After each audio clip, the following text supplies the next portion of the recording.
Sterlite போராட்டத்தில் உயிரிழந்தவர்களுக்கு மக்கள் அதிகாரம் மற்றும் ஜனநாயக அமைப்புகளை சேர்ந்தவர்கள் அஞ்சலி செலுத்தினர். தூத்துக்குடி ஸ்டெர்லைட் எதிர்ப்பு போராட்டத்தில் உயிர் நீத்தவர்களுக்கு 6ஆம் ஆண்டு நினைவு அஞ்சலி திருச்சி உறையூர் குரத்தெரு பகுதியில் இன்று நடைபெற்றது. இதில் மக்கள் அதிகாரம், மக்கள் கலை இலக்கிய கழகம் மற்றும் பல்வேறு ஜனநாயக அமைப்புகள் சார்பில் 50க்கும் மேற்பட்டோர் கலந்து கொண்டு மெழுகுவத்தி ஏந்தியும் மௌன அஞ்சலி செலுத்தியும் வீர வணக்கம் செலுத்தினர். தொடர்ந்து உயிரிழந்தவர்களின் படங்களுக்கு மலர் தூவி மரியாதை செலுத்தினர்.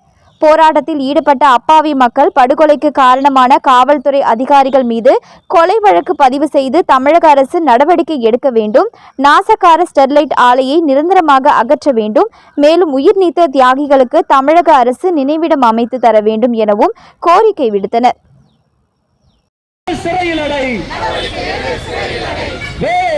முதலாளிக்காக நாசகார ஸ்டெர்லைட் ஆலை துப்பாக்கி சூடு படுகொலையை தமிழக அரசு உச்ச நீதிமன்றமே நாசகார ஸ்டெர்லைட் ஆலையை நடவடிக்கை எடு நீதி கிடைக்க போராடுவதற்கு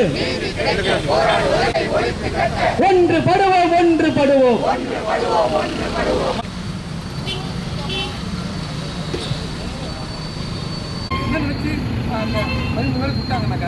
இதுல இருந்து அர்த்தம் ஏற்படும் பயந்து போய் திரும்ப மறுபடியும் வரமாட்டாங்க என்று சொல்லி நினைத்தாங்க. அதனால மோடியோ அவர்களுக்காக மோடியோட ஆதரவாளர்கள் இந்த காலத்தில் துப்பாக்கி சூடு நடத்தி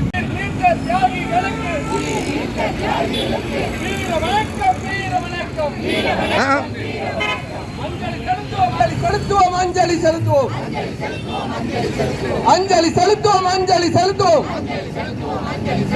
உயிர் நீத்த தியாகிகளுக்கு அஞ்சலி செலுத்துவோம். ஜனநாயக அமைப்பு